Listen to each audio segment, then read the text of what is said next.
ajaa jirtu kan irratti qabnee asii fachi micciiruun kun nun barbaachisu. Akka salphaatti ilaaluu dandeessu sini. Seenaan samoona jirtu kan akka salphaatti ilaaluu dandeessu. Garuu salphaa miti. Anaaf salphaa miti. Ayi Joos gaafii tokko si gaafadhu dhiifama na godhite asaa keessan kutee dhiifama. Itti fufi. Hayyee badii qaba jettee yaadda wanti amma isiin goote jechuun fakkeenyaaf uffata irraa kan ka'e lammaffaa mootu raayyaadhaan waa gochuun isii yaani amantaa keessa waa'ee akka amantaatitti miti akka oromummaatitti akka namummaatitti wanti kun badiidha jettee yaadda yaani agabaabsinu haasaa ajandallee miti kun. Hundumtu badeedha baru hundumtu badeedha seenaa karaa amantiidhaan ilaalchisee waanuma gaarii gootee beekte iyyuu amantiin amma fakkeenyaaf okay badiin kana jedhatti maayye sirbuuni maalii gochuuni maalii kun maalii amantii hunduma keessattuu waan anaaf kannaan galle seenuko mangistiin keessan iyyuu pheenxee ta'ee kiristaana musliima taatee jira miti buskuuta tiyya qoy takka buskuuta tiyya qoy buskuuta tiyya jira si jira naadanu baasa John mee ati badiin kana jedhi natti miti egas badii si anillee haa beeku jarri qaamee ofirraan dubbadha ilaa turuun baddu ijaabaan uffadhe shaarbiin uffadheen raayyaatiin viidiyoo hojjedhe amma dura gaafan uummataa sagalee taati ture raayyaadhuma kanaanan viidiyoo hojjedhe gaafa sana maashaallah bareedduu koo galatoominaan jedhaa turan har'a immoo gaafa shaarbii uffadhee raayyaadhaan viidiyoo hojjedhe ati akkamitti shaadaa qabattee maaliif uffattee maaliif viidiyoo sana hojjettee maaliif uffattee Anyo kas jaa. Hundumtuu mannas jiran kun hundumtuu akkasuma naan jedhaa jiru. Maala boo feetu kophee tanteetitti amani amantiin tabbaati naman galchuu masaati feetu kophee tanteetitti amani jannata kaseenusi ibidda kaseenusi naman galchu gurra feetu qalladdu bizinesa kan kee ofeeti. yes Ma amantii namatti mu amma inni kun paastariidha mu maal inni joon kun nama arrabsaan jiru as gubbaa amantiin nama arrabsaa jetti. Itti sime barlaadha. በኢየሱስ ክርስቶስ የችሩን በድሩ አይንና እንትን ይዳፈን ማለት ባረሰታና Qaatati sirrii hin jirtu naan jedha ishimee shaarbii uffatu sirriitu hin jirremo raayyaa hojjetutu sirriitu hin jirremo amantiin kiristaanaa gimmaashni akka jirutti raayyaan jaallatu naman. Ati amma Faatuma isuma dhugaa safoo ta'ee of tattaroo ta'e ofii keetii of tattare malee waa'ee ishii maasi gash. Waa si gashuun qabu gaa waa'ee ishii amma ofii keetii of tattare. Maa intaluu ishiinuu dandeessidii saareesin. No turumbaddu qoomee yoo turumbaddu amma isheeni anumarraa ofaasi gannu nakiti ati feete ati Merga qabda maali amma waree jira andareejii miti namoonni gannaqii waan itti amanteeti godhi maali namni way maatii keeti moo hundinuu saayibanuma keeti mi namni nama gorsa nama kennuu bareeda garuu nama maraachuu qabu. Isumas immoo amalaan itti meen jira bar maaf uffatte naan jennaani madaamii koo waliin an deemaa jira kanaafan uffadhe karaan deemaa jira dheen biyya arabaa keessa jiraanne jechuudha biyya kana keessa hanga jiraannutti dirqama waan isaan godhaa jiran gochuun keenya jechuudha akka isaan itti nu jiraachisanitti akka isaan nutti uffisanitti kan uffannee deemnu. Erga uffadhee immoo natti tole ittiin viidiyoo raayyaa waraabe maal rakkina qaba kun silaa amantaa namaa ammallee deebii uffanni jarqidha rakkoon qabu feetu shaadas qabadhu feetuun qabatin oromummaa hojii qabna obboleetti teenya amantiin dhuunfaa keetitti waa'ee namaa keessan galinaa dhiisaa uummata keenya waliin maraachina. Anillee kanuma jechaa ture eega silaati. Amma ishii yoo ishii keessa dhuftee ishiin shaadaan qabaddeetti dhuguu dandeessan isin. Talateenya maaliif hin dhoowwar? Akkamitti hin dhoowwar? Amantiin kan dhuunfaati yoo. Waan akkasiin jirtu nuti hin guddifannaa. Maatii ta'uun keenya jala shii jala deemuun keenya ofitti hammachuun keenya nu godhadhu jechuun keenya. Naarra guddattee as geejjibanii maan argina gaafa shii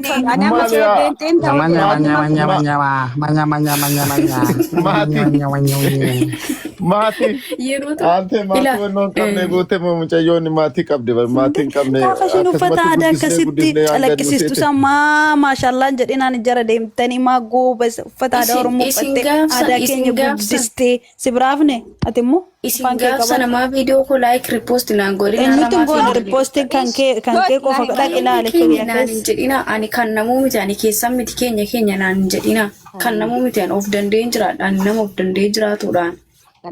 Nu kaadde seena. Nan beektan. Narra baqatan gaafa rakka dinan beektan. Ni galee. Imbusna. Maali datuni ammatuni tana tarata mo lenca buusa amlee dhugumaan ta'e. Namni nabi hin jiru. Garuu kana ni waaqa sirrii keenya intala sammitan intala kan namuutu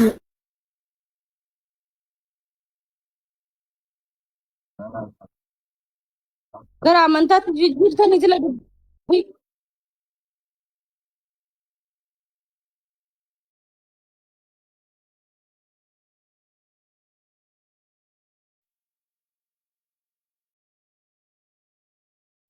Ajala jirta ko seeni. Mucayyoon tokko ishee jala wajjin akkas gooteeti. Mucayyoo kana shaadaa qabachiisani. Mucayyoo mazmuura ati dhallee miti ati abbaa isii kun abbaa qabdi haadha qabdi. Kadeefama politiko. Amma seenaa kana naaf ishii lubbu waliin jechuu jirra yoo wal jaalannee naaf ishiin fuudhee ani shaadaa qabsiise ati maal ila dhaggeeffadhu tokkoffaarratti shakkaa jiru waan Isheen samantaa ishiitiin. Dhugaa rabbii waan Asirratti galchu nuu murteeffata. Anjala deddeemtee samoona kana ila korbeela mamoota walba sadiidha kana jata kun caaltu dhugaa rabbii anjala deemuu jalqabde ani si shakkaa jiru siidha dhugaa rabbii ani amma turumbaddu ani waggaa lamaaf waggaa sadi olittan wal beeka asirratti nama gargaaru irrattan beeka nama yeroo gorsuun beeka gorsa keena keessa deemte waan goote hin beeku. Samoona kana mucayyoo walitti qabe ila dhaggeeffatu andeeme joonna raabu galgala ganama akka wanitti masqalatti fannifatte nagalatti iyyuun dhaqqabooni nama keessa wajjinama wajjinaasawan kuno ka arguun barbaadu argita masqala kaawwattee as jala deemte ishini as jala deemte mirgashiitii garuu dhungachuu push gochuu hin jaalatu masqala godhatte argita waan dhaggeessanii miti. Amantii amantii duu barbaada John. Waa'ee nuti haasaa jirru waa'ee amantiitii miti gizee eegaree. Haati kabareeddi jennaan duuba kanaa deemtee jedhe.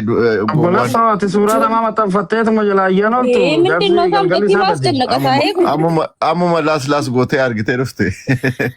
Galgalaa sana arge John. Na argee iyyuu hin beeku dhugaa ammuma deemee laas irra dibee. Joonatimoo maa galgalaa ganama namoota akka wanitti irraan kulantu nama ansin argaar si gubbaan abadee silaayatu mun kutaa. Indi maal ta'e wallahi amma si galan seenen. Amma utuu dhugaa shaadaa tu qabsiista ijoollee gobbaaf ginniir qabachiistu jiru. Dhaggeeffadhu qabadhus qabachuu baadhus singalchu ani intala kee miti obboleetti kee miti maatii kee miti ani Oromoodha dhiiguma narraa qabdu manarraa qabdu maal si galche mirga kooti. Inde uffata amantii fi kana ajandaan godhatinaa miidiyaa irratti. Kennaa galchoo kamuu deetarnaa kee. Waan akkanarraa fagaadhaa.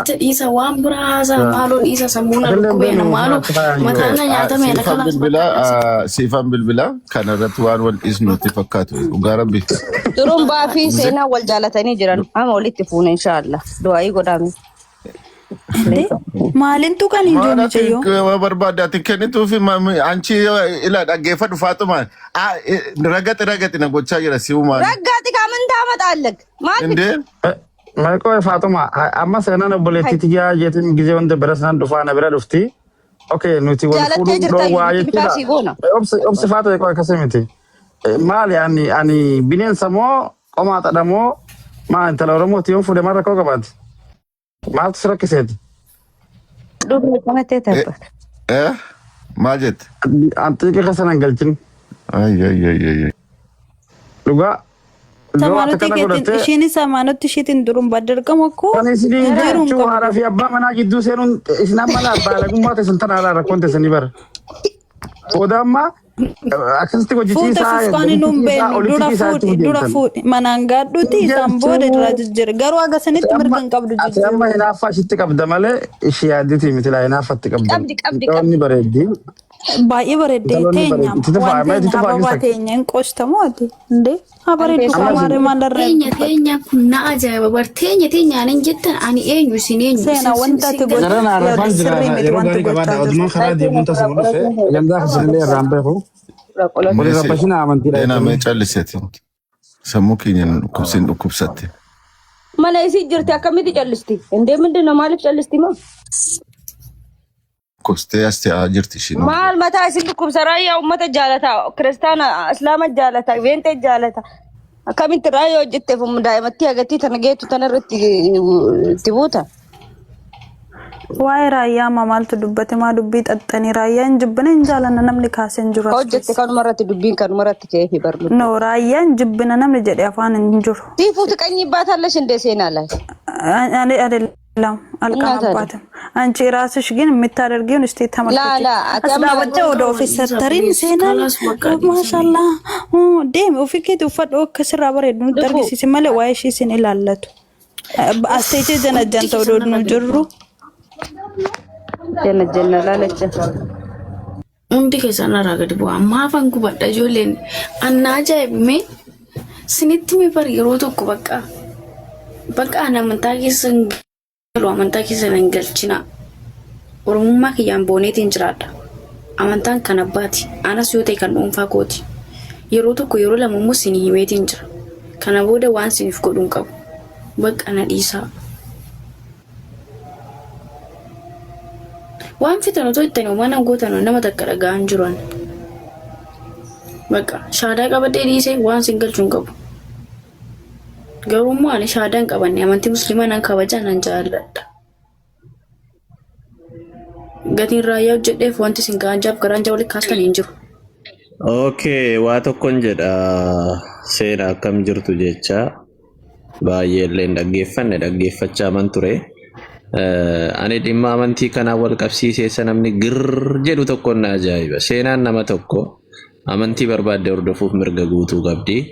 Yoo barbaadde 66 amanuu dandeessi yoo isheef ta'e isheef gale taanaan isheetti tole taanaan isheef ta'e taanaanis sirba 66 hojjechuu dandeessi. Ishee miidhaa isheetittiin jannata galaa isheetittiin gaannama galaa kara dandeessaniin bifa obbolummaadhaan namni immoo kuni kana suni sana jettanii gorsuu dandeessu jechuudha.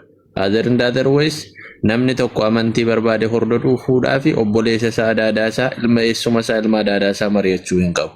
Siigalee amantiin dhugaa tokko naaf ta'eera amantiin kun naaf ta'eera yoo jette amantii keessa kaleessaa hordofta siin taane amantiin sun bakkatti gaaffisitti ta'e yookaanis immoo amantiin ati keessa turre sun sirrii akka hin taanetti amanta yoo ta'e immoo siif hin taane taanaan jijjiirrachuu mirga qabdi. Yoo barbaadde 66 amanuu dandeessa. Siigalee kun dhimma lubbuu keeti. Dhimma lubbuu irratti qalladuun immoo hin barbaachisu. Amantii jechuun dhimma jiraachuuf jiraachuu dhabuu dhimma lubbuuti. Siigalee atis immoo raayyaatiin hojjechuun daazimmaata akka kootti rakkoo tokko hin qabu. Siigalee raayyaa nama nuti baay'ee jaallamnu nama nuti baay'ee kabajnu qabsaa'aadha inni dhimma amantii qofaa miti. Baay'een jaalladhaani raayyaa. Siigalee maaliif jennaani inni dhimma amantii qofa otoo hin taane qabsaa'aa kaleessaati. Qabsaa'aa warra kaleessaa warra oromummaaf gatii kaffale warra oromummaa fi waa baay'ee kaffaledha. Amma immoo ani waa tokkoon jibba uummata miidiyaa kanarraa maalin jibba yoo jette namni tokko gaafa amantii jijjiirrachuuf jedhu girr inni kiristaanaas haa ta'u inni musliimaas haa ta'u inni ortodoksiis haa ta'u maaltu siin girrisiise namni tokko amantii barbaaddetti amanuun mirga guutuu qaba mirga isaati amantii barbaaddetti amanuudhaaf jijjiirrachuufadha sii galee isaaf galee jennaan namni amantii kamiyyuu hordofuu danda'a garuu isa dura atis immoo lubbuu kee waan ta'eef amantiin kee guutummaa guutuutti namni pushsi godhee miira keessa si gashee otoo hin taane namni bakka kanatti si gorsee sitti dubbatee otoo hin taane konfiidensii mataa keetiin kun jireenya naaf ta'a kan jettu booru kan hin jijjiirranne kan sitti hin jijjiiramne gochuu dandeessa. Amma maaltu ta'e faashinii maaltu ta'e beektaa har'a shaadaa qabatu ji'a 2 ji'a 3 booda waa shashaqqalatanii deebi'u. Bakka hin barbaachisu wanta akkasii amantiin biizinesii miti sii galee. Amantiin biizinesii miti warra amantii biizinesii godhatanii deemtanis amantii barbaadan amantii keessanitti jabaadha yoommoo jijjiirratu ta'e immoo takkaa jijjiirradha erga jijjiirrattan immoo achuma keessatti jechaafaa malee biizinesii godhatanii olii gadi hin deemina amantii keessa. Amantii jechuun lubbuudha. Ani kanuma jechuun barbaada baay'ee illee haasa'uun barbaadu xumureera.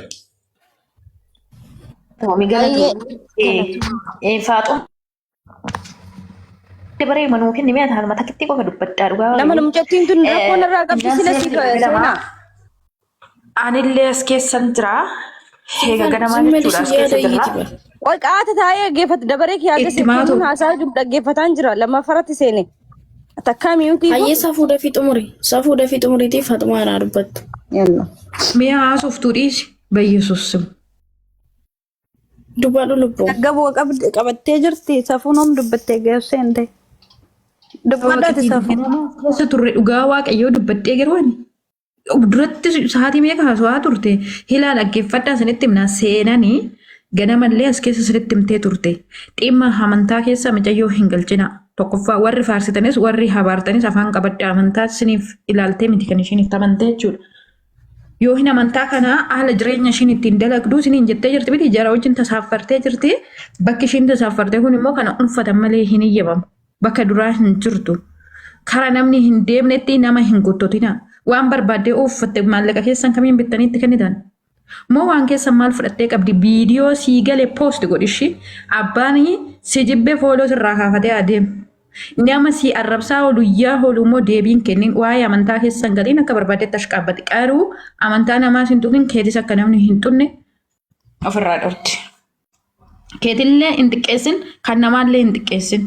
Waan sii galee hojjedhu raayyaa hoo ta'e aniin tun hoggaa meeqa irratti hojjannaa raayyaa abbaa maccaa jechuun an sa'aatii 4-5 dhaggeeffadha irra deddeebi'ee faan dhaggeeffadha. Nama oromummaa faarsaa kaffale nama eenyummaa isaatti boonu nama hedduu isa jaalannudha. Ani kiristaana waan ta'eef isa jibbaa. An kiristaana waan ta'eef nashiida isaa dhaggeeffachuu jibbaa noo oromummaa oolmaa oromummaa nurraa qaba namni kun. Dhaggeeffachuufis dhiisuufis mirga qabna bilbilli kan ishiiti bittanii ittiin kennina yoo isin hin taane fooloo irraa kafadhaa deema.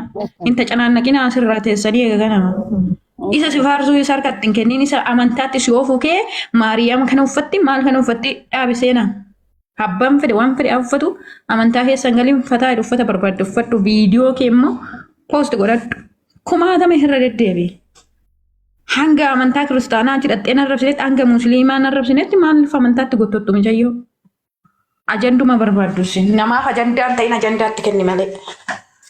Ayyee lubbuu. Akkasii wacaa oolaa. Keessaan Haasa'ii amma Faaxumaa. Seena anis keessaan dhaggeeffadhu waan lama kufan ka'a tokko.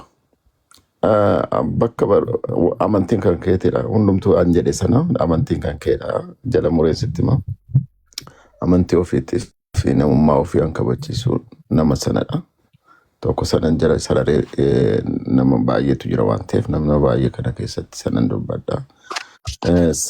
Abbaa amantii duraan qabdurraa bakka amantii biraa namni deemuu barbaadu yoo jiraate yoo xiqqaate amantiin duraan jiraattan keessa hin jirtu waan ta'eef jaalattaniit bareeddaniit miidhagdaniit ittiin guddattan waan ta'eef amantii ofii duraanis ta'e ani amantan sana inaaffaa guddaadhaan fi quqquuqama guddaadhaan eegadha namnis akka xiqqoo gadi xiqqeessu hin barbaannu akka xiqqaatus hin barbaannu namoonni sunis namoonni amantii sanas hordofanii akka mataa gadi qabatanii fi akka salphatan hin barbaannu waan ta'eef isas kabachiisuu xiqqeessuu hin qabdan jala kana xiqqeessisuus hin qabdu kana jala muriitii onnoo jedhee kana aadatti garuu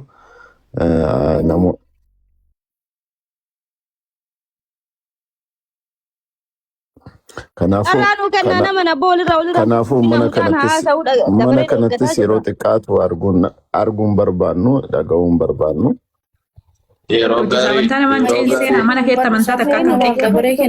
Yeroo gaarii qabaadhaa waa tokko waa gabaabsee jedheen bahaa. Amantii musliimaa keessaa namni tokko amantii kiristaanaa yoo deeme wanti musliimatti irratu hin jiru. Amantii kiristaanaa keessaa immoo namni tokko musliima yoo deeme dhaqee yoo shaadaa qabate wanti kiristaanatti irratu hin jiru. Namni kamiyyuu kana bareechee beekuu qaba. Kan miidhu abbaasaa kan fayyadu abbaasaati. Girrisuun gaarii mitiin girrisiinaa yeroo gaarii qabaadha. Namni amantii barbaade hordofuu danda'a. Muuziqaa barbaade irrattis immoo hojjechuu danda'a. Mirga guutuu qaba. Wassalaam. Abbaan qabneef nama gorsaa hin qabne akka barbaadetti deemaa hin jedhamu. Namni gorsuu qaba, gorfamuu qaba, deeffachuu qabu.